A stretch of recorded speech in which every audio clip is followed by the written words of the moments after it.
Hello बच्चों। आज हम लोग पाठ अपने कक्षा 4 में पाठ पढ़ रहे हैं खेत से बाजार तक। बच्चों, आप लोग कभी भी कुछ भी खाते हो, आप लोग बिस्किट खाते हो, मैगी खाते हो, दाल मोठ खाते हो, भुजिया खाते हो, सब चीज़ें खाते हो ना। तो ये सब चीज़ें बनती कैसे हैं? अनाजों से ही बनती हैं। चाहे किसी में गेहूं का आटा यूज़ हो, किसी में चावल का आटा है, किसी में हमारे चने का आटा यानी कि बेसन मतलब यूज़ हो। तो ये सारी चीज़ें, तो जो भी चीज़ें यूज़ होती है सब चीज़ों खेत से ही हमारे कि ये सब कहाँ से आता है? जो भी अनाज है सब खेतों में ही पैदा होता है और खेतों में ही वो अनाज पैदा होकर के बाज़ार तक जाता है और हम तक पहुँचता है। तो आज हम उसी से रिलेटेड इस पाठ को पढ़ रहे हैं, खेत से बाजार तक। ठीक है, आपने पाठ पढ़ रहे हैं खेत से बाजार तक कि हम लोग देखते हैं कि कैसे सारे अनाज हम तक पहुंचते हैं। आपने अपने गांव एवं आसपास हरे भरे खेत देखे होंगे। आप जहां रहते हो या कहीं जाते हो, अपनी नानी के यहाँ, दादी के, कहीं भी जाते हो, बस से जाते हो, ट्रेन से जाते हो, तो बहुत सारे आप लोग को रास्ते में खेत खलिहान दिखते होंगे। उसमें फसलें उगी हुई दिखती होंगी, बहुत सारे बगीचे सब दिखते होंगे ना आपको। तो ये सभी चीज़ें कैसे उगती हैं? आपको सबको ये उत्सुकता रहती होगी कि कैसे अनाज निकल रहा है, कैसे कैसे बाज़ार तक जाएगा, कैसे, तो ये सब आप सोचते हो ना। तो आज हम उसी से बात पढ़ रहे हैं, उन खेतों में कौन कौन सी फसलें उगाई जा रही हैं। कभी सोचा कि इन खेतों में लहराती फसलें कैसे उगाई जाती हैं, उनसे अनाज को कैसे अलग किया जाता है और इसे किस प्रकार बाज़ार में बेचते हैं। आप लोग ये बात सोचते होगे ना, कब उगेगा, कभी बाज़ार में जाएगा, कैसे हम तक पहुँचेगा। इन फसलों को उगाने के लिए कई तरह के काम करने होते हैं। फसल कोई बहुत जल्दी नहीं उग जाती है, हर फसल को 4 महीने 6 महीने इस तरह का टाइम लगता है, तब वो जा कर के फसलें तैयार होती है। गेहूँ, चावल, चना, दालें जो भी है उन सब में बहुत टाइम लगता है, उसके बाद वो बाज़ार तक पहुँचती हैं। नीचे दिए गए चित्रों को देखिए और फसलों को उगाने का सही क्रम लिखिए। आपको नीचे यहाँ पे देखिए फोटोएं दिखाई दे रही हैं, कुछ चित्र दिख रहे हैं, इसमें अलग अलग तरह के लोग काम करते हुए दिखाई दे रहे हैं आपको। तो इसका क्रम भी देखिए नीचे लिखा है। आइए जाने बुआई से बाजार तक का सही क्रम। कि सही क्रम क्या होता है कि किस तरह से पहले हम सिंचाई तो नहीं कर देंगे, पहले हम बीज नहीं डाल देंगे, तो उसको क्रम वाइज होना चाहिए कि सभी फसल पैदा होगी। सबसे पहले खेत की जुताई, कि खेत में जुताई करी गई, मतलब वहाँ बीज डालने के लिए मिट्टी को तैयार किया गया। फिर उसमें बीज बोना, बीज डाले गए। फिर उसके फसल की सिंचाई हो गई, क्योंकि सिंचाई करना भी बहुत ज़रूरी है। अगर हम सिंचाई समय पर नहीं करेंगे तो हमारी फसल सूख जाएगी। खरपतवार निकालना, मतलब जो पेड़ हम जो भी हम उसमें अनाज डाल रहे हैं, जिसकी भी हमको फसल तैयार करनी, बीच बीच में उससे खरपतवार मतलब कुछ भी ऐसे घास वगैरह उगाती है, तो उसको उगने से क्या होता है कि हमारी फसल के लिए वो नुकसानदायक रहती है, क्योंकि जो भी हम खाद पानी डालते हैं वो सब खरपतवार उसको ले लेते हैं, तो हमारी फसल सही से नहीं हो पाती, इसलिए हमको उसको निकालना ज़रूरी रहता है। फिर उसके बाद फसल काटी गई, फिर तैयार फसल मंडी तक पहुंचाई गई। फिर खेती का हुनर। मेरा नाम प्रेरणा है, मैं बहुत खुश हूँ। आज पहली बार मेरे घर पर प्याज उगाने की चर्चा हो रही थी। पिताजी ने कहा, इस बार हम छोटे से खेत में प्याज की फसल उगाएंगे। हम सभी खेत में पहुँचे। इसके लिए हम सभी ने मिलजुल कर खेत की मिट्टी को भूरी भूरी व समतल किया, मतलब मिट्टी को हमने सही किया कि वो खेत में बीज डालने के लिए वो तैयार हो जाए।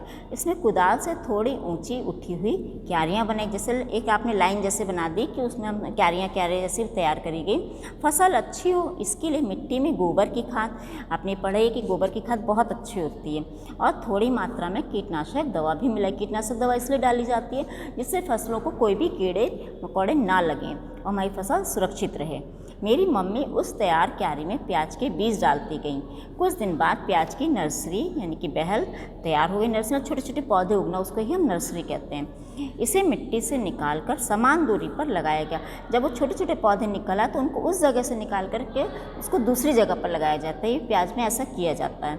इसके बाद हल्की सिंचाई, बहुत ज़्यादा क्योंकि सिंचाई करते हैं तो पानी पानी हो जाएगा, छोटे पौधे उसमें सड़ जाएंगे, ताकि मिट्टी नम बनी रहे व पौधे अच्छी तरह से जम जाएं। फिर उसके बाद आता है निराई गुड़ाई। बेहन लगाए लगभग 25 दिन हो गए, मतलब हमने जो छोटे छोटे पौधे लगाए थे उसको लगा करके हमको 25 दिन हो गए। प्याज के छोटे छोटे पौधे के साथ ही कुछ अन्य पौधे भी निकल आए हैं। वही खरपतवार जैसा भी हमने पढ़ा कि खरपतवार निकल आती है। प्रेरणा ने पूछा, मम्मी ये अन्य पौधे कैसे निकल आए? मम्मी ने बताया, ये पौधे अपने आप निकल आते हैं, इन्हें खरपतवार कहते हैं। इसे निकालना बहुत ज़रूरी है, नहीं तो सारा खाद और पानी खरपतवार ही ले लेंगे, जिससे प्याज की फसल कमज़ोर हो जाएगी। मैं भी खरपतवार निकालने में मम्मी और पिताजी की मदद कर रही थी। फिर नीचे आया प्याज निकालना। अब प्याज के तैयार पौधों को निकालना। जब हमारे प्याज के पौधे तैयार हो गए तो हम प्याज निकालेंगे। प्याज की फसल में ये काम सबसे अधिक ज़रूरी होता है। पिताजी, मम्मी, चाची, चाचा सभी जुटकर ये काम कर रहे थे। समय से प्याज नहीं निकाले तो सारे प्याज ज़मीन के नीचे सड़ जाएंगे। जो भी फसल हमारी तैयार हुई, अगर हम उसको समय से नहीं काटेंगे या ज़मीन में उगी हम उसको समय से नहीं निकालेंगे तो वो हमारी फसल सड़ जाएगी। तो अगर प्याज नहीं निकालते वो लोग तो उनकी प्याज ज़मीन के अंदर ही सड़ जाते और हमारी सारी मेहनत बेकार हो जाती। मैंने और मेरे भाई ने मिलकर प्याज निकालने में अपने परिवार की मदद की। नीचे दिया गया, आप अपने घर में किसी की मदद करते हैं, किस तरह, किस काम में, उस काम को करने में आपको कैसा लगता है। अब आप ये सोचिए, आप किसी की भी हेल्प करते हो अपने घर के कोई भी काम है तो आपको कैसा लगता है? अच्छा ही लगता है ना कि किसी की भी हेल्प करना। फिर आते हैं हमारे खेत से मंडी तक। अरे वाह, प्याज तो बहुत बड़े बड़े निकले हैं। उन लोग ने देखा कि उनके जो प्याज थे बहुत बड़े बड़े निकल आए हैं। घर में सभी लोग खुश हैं। प्याज की पैदावार बहुत अच्छी हुई। जब उसमें सही से पानी डला, सही खाद डले, सही कीटनाशक डाला तो फसल भी उनकी बहुत अच्छी तैयार हुई। पिताजी इसे मंडी में बेचना चाहते हैं। हम सभी ने मिलकर प्याज को 1 सप्ताह तक छायादार स्थान पर सुखाया। प्याज को पहले सुखाया, बहुत गीले गीले थे ना क्योंकि मिट्टी से निकाले गए थे। फिर उनको थोड़े दिन उन लोगों ने सुखाया, फिर बोरियों में भरकर बांध दिया। आपने देखा होगा मंडी में कि प्याज की बोरियां आती हैं, तो ऐसे सब तैयार करते हैं तभी मंडियों तक भेजते हैं। अब पिताजी इन्हें मंडी में बेचने के लिए ट्रैक्टर से ले जाएंगे। काम को निपटाकर जब सब चाय पी रहे होते हैं तो ट्रैक्टर के हॉर्न की आवाज़ सुनाई देती है। पिताजी मोहल्ले के लोगों के साथ ट्रैक्टर में प्याज के बोरे को लाद कर मंडी लेकर चले जाते हैं। मैं और छोटू स्कूल जाते समय पिताजी के लिए टिफ़िन साथ ले जाते हैं और मंडी में उन्हें देते हुए स्कूल जाते हैं। मंडी हमारे स्कूल के रास्ते में ही पड़ती है। मंडी में बहुत भीड़ होती है। मंडी में सीधी सी बात है, आपने भी देखा होगा, आपके यहाँ सब्जी की मंडी, अनाज की मंडी होती है, तो बहुत भीड़ रहती है ना। यहाँ कुछ लोग सामान बेच रहे होते हैं और बहुत सारे लोग इन्हें खरीदने के लिए मंडी में आते हैं। जो छोटे दुकानदार होते हैं वो बड़े जो मंडी में व्यापारी आते हैं उनसे वो लोग सामान खरीदने जाते हैं।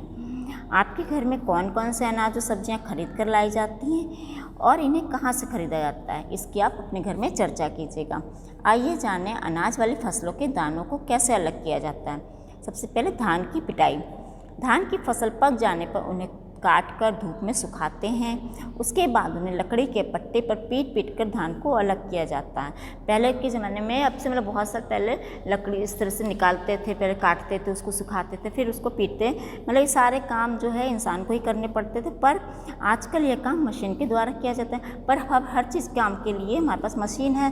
खेत की जुताई करनी हो तो हम ट्रैक्टर से कर लेंगे, कटाई करनी हो वो भी हम ट्रैक्टर में मशीनों, आधुनिक मशीनों के द्वारा कर लेते हैं। और पहले ये सब काम कोई बैल के द्वारा, हल से हम सिंचाई वो सब करते थे, बीज डालने का काम, जुताई का काम करते, पर अब सारे काम हम मशीन से ही करने लग गए हैं। इसे भी जानें, हमारे भारतवर्ष में रबी यानी कि नवंबर से मार्च तक तथा खरीफ की फसल अगस्त से अक्टूबर दोनों ऋतुओं में प्याज उगाया जाता है।